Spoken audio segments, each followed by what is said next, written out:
Es interesante cómo una película puede hacernos sentir conectados con la tragedia y el dolor que expresan los personajes tras la pantalla. Es un gran reto por parte del director y la producción en general de poder transmitir esa deconstrucción mental de la energía racional que en comparativa desciende a través de los eventos catastróficos presentados dentro de una ficción. O al menos eso es lo que logra la película de Dead Ringers. Del complejo director David Cronenberg, esta cruda película es un viaje de degradación mental entre dos hermanos gemelos, a los que les llega un karma simbólico a sus pecados y terminan pagando el precio de idealizar su enfermiza conexión, llevándolos a una trágica conclusión.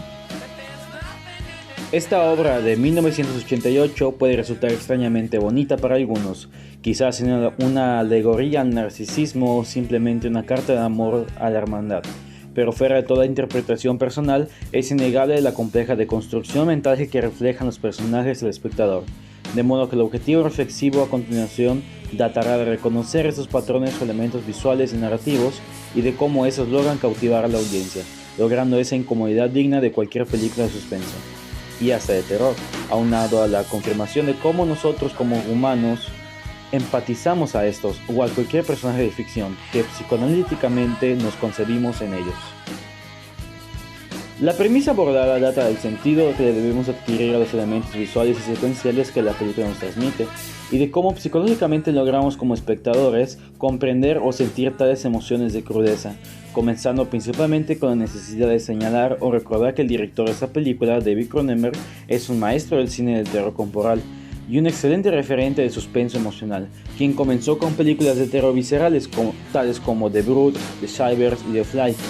Pero es hasta que el director entra en la realización de esta película sobre gemelos sociópatas cuando desarrolla la necesidad de transmitir en sus entes películas un terror más humano, concentrando el drama interno como principal punto, algo muy reflejado en esta película que a todo momento nos transmiten los constantes diálogos entre los protagonistas, que nos recuerdan eso y nos confirman lo que sienten y de cómo sus necesidades e intereses evolucionan, de modo que su cordura se transforma en locura a través de las drogas. Pero este último elemento te hace preguntar, ¿realmente son las drogas lo que los está destruyendo? ¿No habrá sido la personaje secundaria que entró a su vida la que los arruinó? ¿O habrá sido su narcisismo, el karma, la idealización de la propia vida? Y es ahí, a través de esas preguntas de reflexión consecuenciales de los eventos vistos, cuando podemos responder y analizar el por qué podemos sentirnos simpatizados con esa tragedia vista. Es sabido que todos pasamos por constantes reflexiones. Es innegable que todos estamos sujetos a vivir bajo reglas inculcadas, idiosincrasias y bajo aprendizajes personales, tendiendo en la mayoría de las veces a idealizar o reglamentar nuestro estilo de vida. Al igual que los protagonistas hicieron en la película, tenían sus vidas casi perfectas, quizás arregladas en un principio.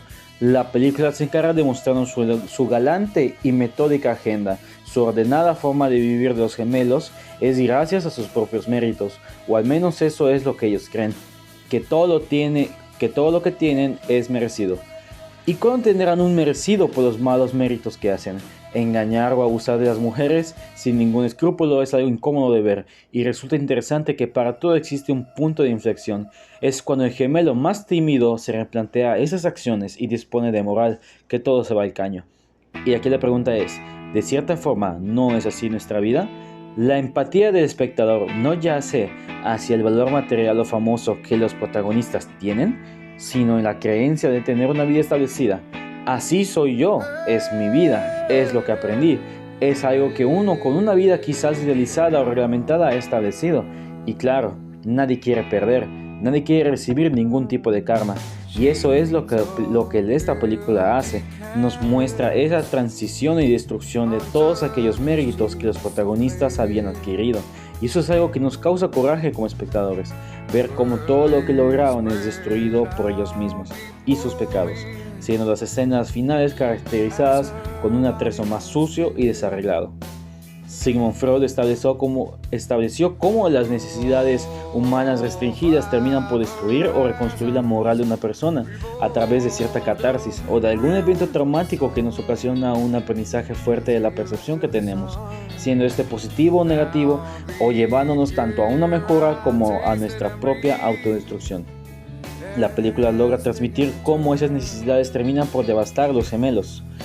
a través de todo elemento visual, ya siendo en la música de fondo, en la utilería o en las expresiones y méritos actorales de Jeremy Irons.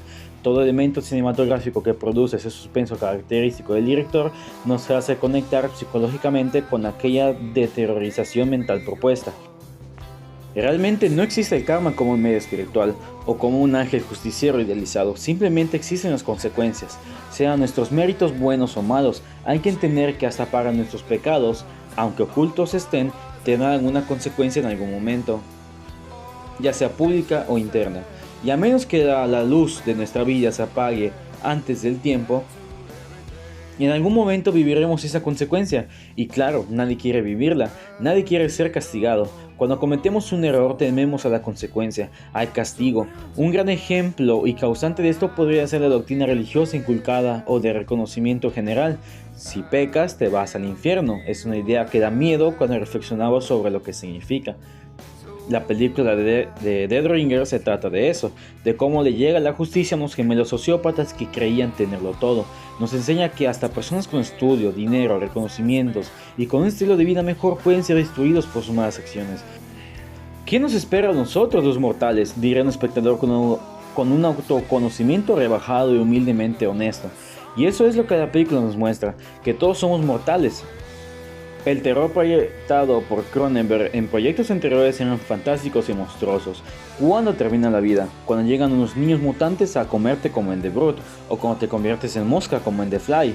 Pero en Dead Ringers cambia todo, tu vida termina con la mala hierba.